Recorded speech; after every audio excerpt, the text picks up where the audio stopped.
General store. This is the origin of American retail architecture.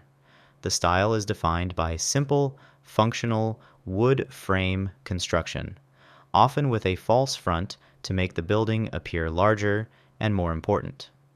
Key features include a covered porch with wooden posts, large plate glass windows to display goods, and a single recessed entry door. The signage was often hand-painted directly onto the facade, advertising the proprietor and the types of goods sold within. Cast iron. Before the brick and mortar Main Street look, America's burgeoning cities saw the rise of the cast iron style. This was a revolutionary, prefabricated architectural system where ornate facades were cast in iron pieces in a foundry and assembled on site. The strength of the iron frame allowed for unprecedentedly large panes of glass, creating crystal palaces for shoppers. The style is defined by its slender columns, repeating arched bays, and elaborate, classically inspired details, all painted to mimic expensive stone. Main Street. As towns grew, a more permanent and ornate style defined the classic American Main Street. Often called Italianate or Romanesque Revival, it's characterized by decorative brickwork, arched windows on the upper floors, a prominent cornice at the roofline, and cast iron details on the ground floor. The storefronts featured large display windows and recessed entrances, creating a continuous, walkable streetscape that became the heart of American towns. Corner store. An enduring and vital urban style, the neighborhood corner store, or bodega or deli, depending on the city, is defined by its function and location. Typically occupying the ground floor of a residential apartment building or tenement, its style is one of practicality and density. The facade is often covered in colorful, layered signage, security roll-down gates, and prominent awnings advertising everyday goods. It's a vernacular style, shaped not by architects, but by the daily needs of the community it serves. Art Deco. This style was about glamour and modernism. Storefronts from this era are defined by bold geometric shapes, sharp vertical lines, and luxurious materials like polished stone, chrome, and colored structural glass. Key features include stylized motifs like sunbursts and chevrons, and dramatic entrances. Movie theater marquees, with their neon lights and bold lettering, are the most famous examples. But the style was also used for high-end department stores and boutiques. Streamline. A late evolution of Art Deco, this style was inspired by the aerodynamics of trains, planes, and ocean liners. It's defined by its smooth, curving surfaces, horizontal lines, and a sense of motion. Storefronts featured curved glass windows, rounded corners, and minimal ornamentation. The look was clean, futuristic, and often used for diners, gas stations, and bus depots, projecting an image of speed and efficiency during the machine age. Googie. This is the architecture of the atomic age and car culture, born in Southern California. Googie is impossible to miss. The style is defined by dramatic, upswept roofs, geometric shapes like starbursts and boomerangs, and the bold use of new materials like glass, steel, and neon. It was designed to be seen from a moving car, screaming for attention with wild forms and massive, eye-catching signs.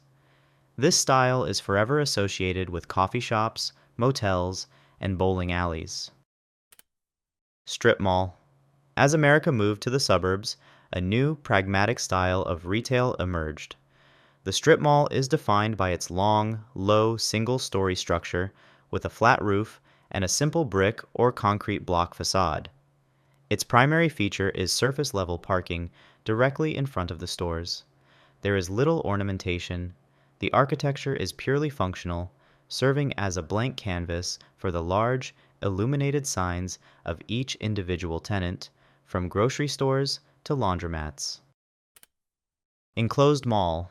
This style turned retail inward, creating a self-contained, climate-controlled world away from the street. The exterior architecture is often monolithic and windowless, large blank boxes of brick or precast concrete, surrounded by a sea of parking. The design focus is entirely on the interior, with atriums, fountains, and skylights creating a grand public space. The storefronts lining the interior streets could adopt any style, but were unified by the mall's overall aesthetic. Big box. This style is about maximizing interior volume at the lowest possible cost. A big box store is a massive, single-story, steel frame warehouse with a flat roof and a simple facade of precast concrete, metal panels, or cinder block. The architecture is almost entirely without style, serving only as a container. Its identity is conveyed almost exclusively through its massive, corporate-branded signage and distinct color scheme. For example, Target's red, Walmart's blue. Lifestyle center. The dominant retail style of the 21st century is the lifestyle center, an open-air mall designed to replicate a romanticized, walkable downtown. The style is defined by its layout, a collection of individual buildings separated by landscaped sidewalks, plazas, and even drivable main streets.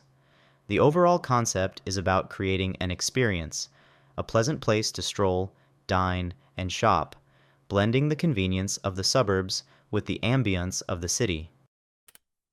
Faux-Tuscan, a key aesthetic often found within lifestyle centers. This style became dominant in new, upscale shopping plazas. It's defined by the use of synthetic stucco, terracotta-style roof tiles, decorative arches, and ornamental ironwork. The goal was to evoke a sense of an old-world European village, creating a more pleasant and authentic pedestrian experience, and was commonly used for chain restaurants, banks, and boutiques. Glass box. Championed by tech companies and high-end fashion brands, this minimalist style conveys transparency and sophistication. It is defined by its use of massive, seamless panes of structural glass, a minimal steel or aluminum frame, and clean, uncluttered lines. The building itself becomes the display case, with the interior products and activity fully visible from the outside. The design is sleek, international, and projects a feeling of cutting-edge modernity. Thanks for watching. Which of these styles are your favorite? Let me know down below. Also, remember to like and subscribe if you would like to see more content like this.